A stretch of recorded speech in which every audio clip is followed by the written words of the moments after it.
There is just no way this is how the season was supposed to go. The Orlando Magic lose back-to-back games now to the tanking Toronto Raptors, and the season is slipping away. They are now 29-33, and a JaKobe Walter game-winning three put us to bed last night with 0.5 seconds to go. Guys, I needed the night to gather my thoughts, to gather my opinion on this game, but this is going to be the post game. We're going to be talking about everything from this game, as well as some of the biggest takeaways that this Orlando Magic organization is going to have.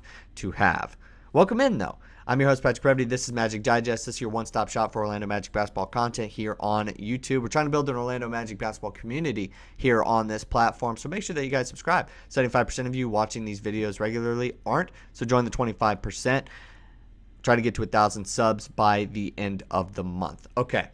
So, really quick rundown. Paolo Banchero, if you missed it, had a great game, 41 points, but it wasn't enough for the Orlando Magic as they lost to the Toronto Raptors 114-113 after a contested three-pointer by JaKobe Walter went in with 0.5 seconds to go. Got the inbound pass, hit it over like a Magic defender, and there was just nothing that you could do. If he's going to hit that shot, then you're just going to have to live with it. They got the ball back, and unfortunately the inbounds play with 0.5 seconds to go just wasn't going to work, and we're now leaving this matchup against the Toronto Raptors with 2 losses. They clinched the season series, and that's just the way that the cookie is crumbling. Now, we also got news yesterday that Jalen Suggs was going to be out for the rest of the year.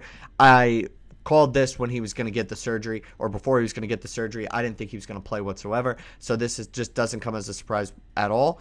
It's essentially a surprise that the Orlando Magic organization admitted it, but this is the reality that we're living in, and unfortunately this season is now officially slipping away. Let's take a look at the box score from last night, because there were some things that we should be proud of, other things that we will continue to be concerned about.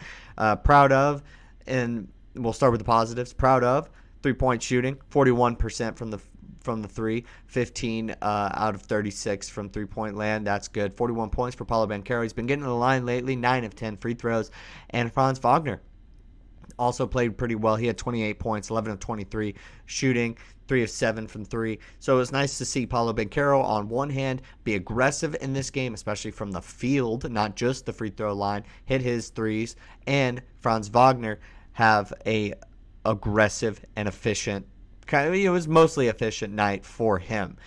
He didn't get to the line as much as Paolo, but that's okay. Paolo Banchero rallied the Orlando Magic. He scored 22 of his 41 points in the final period and was 8 of 8 in that fourth quarter. He made 2 free throws with 5 seconds left, and he initially gave the Magic the 113-111 lead. He also had a pretty all-around game. He had 8 boards, 8 assists. Let's take a look at what happened for the Toronto Raptors. RJ Barrett had 21 points, 9 assists, and 8 boards. Scotty Barnes added 17 and 13. JaKobe Walter, 17. Manuel Quickly, 15. So they had an all-around pretty great night. Now, obviously, JaKobe Walter, probably the biggest, X factor, I would say, for this game. He played pretty well. He had 17 points. And now the Toronto Raptors improved to 7-23 on the road this year, 20-42 on the season. They won the last game 104-102 against the Orlando Magic. Now, this now incurs a bit of a streak now for the Orlando Magic, as they have dropped 4 straight and 5 of their last 6, all of which at home. Orlando is now clinging to the 8th place spot in the Eastern Conference. They are now 1.5 games behind Miami for the Southeast Division lead, and they're only, I believe, a half game ahead of the Atlanta Hawks. There was some post-game bites that I thought were pretty interesting. Let's go to that. Jamahl Mosley said, we've worked on, this is in reference to the inbounds play, we've worked on that. It's supposed to be right at the rim at 0.5, and he put it right at the rim, and then Orlando Robinson walks under Wendell Carter Jr. as it's happening. Obviously referencing the failed inbounds play. It looked pretty bad. It was another late game decision from Mosley that doesn't add to his resume in the good column. It only adds to the bad column. So I didn't really have too much of an issue with the inbounds play at the very end. I have more so of an issue with losing to the Toronto Raptors late in the game. There shouldn't really be like there's so much time in this game for the Orlando Magic to have been able to close this thing out. They weren't able to do it. And by the time they shouldn't have even had to rally, in a sense. I have more of an issue with all facets of this game rather than late game semantics.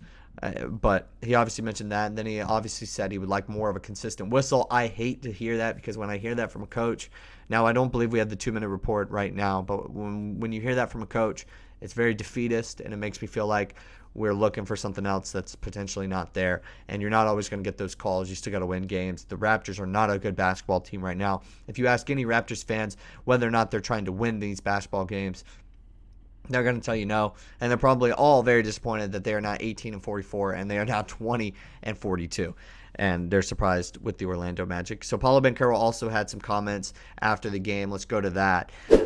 He said, the good thing about a time like this is that really the only way you can go is up. Well, that is obviously not something that you want to hear from a guy who is potentially going to re-sign with your team in the summer.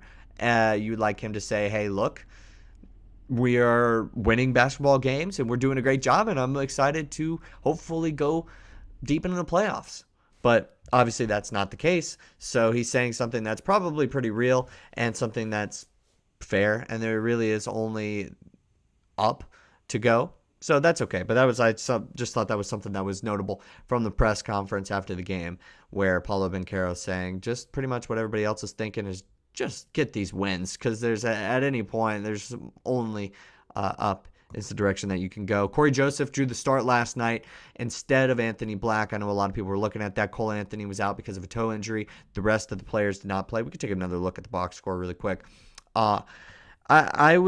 Corey Joseph has been more consistent than Anthony Black this year, but from an organizational perspective, I think everybody was surprised that Anthony Black didn't at least draw the start. He's a second-year guy, first-round pick, and he's not drawing a start against a team that's only got 19 wins in the NBA. Whenever we need a point guard to step up, we have our two main guys out, and he's still not drawing the start. I think there's concern that's setting in a little bit there, and also Jett Howard with a goose egg, pretty much just getting cardio, hit his assist and a steal, and nothing else positive in this game. So you're looking at that draft class and you're like, man, did we whiff?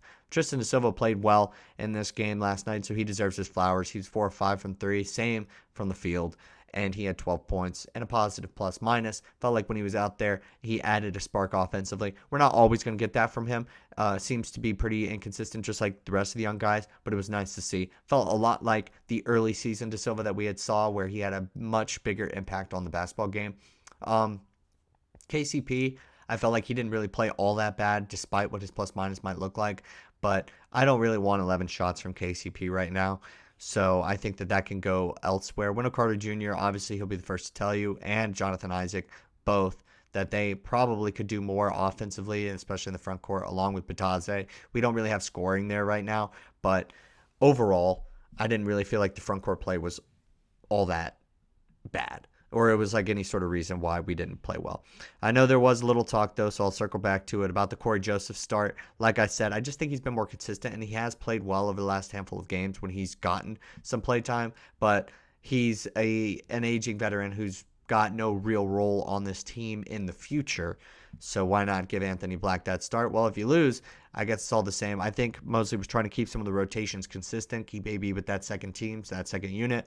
But at the end of the day, you're going to have to make those tough calls, maybe give a young guy the start like that. We've seen Anthony Black draw a start before, so it's not unheard of. But obviously something to keep an eye on. Mosley's stock is down right now, and it's tough to defend, and I get it. His time is ticking, but like I said, I still think unless something drastic were to happen towards the end of this year, I think that Weltman and Mosley are going to get another crack at this, and I still just think Weltman should be the one to go before Mosley, but if they clean house, they clean house, and if they get Banchero back and ready to go, under contract, then I guess that's all you really need, because you got Banchero, Suggs, and Franz on, lifetime deals essentially, so they might just build their team like that, and I think they will. I think they want to, so nothing bad with that, as long as Suggs can stay healthy. But let me know what you guys think in the comment section below. How are you feeling about Orlando Magic basketball? Broad question, throwing it out to you guys, throwing it out to the Wolves.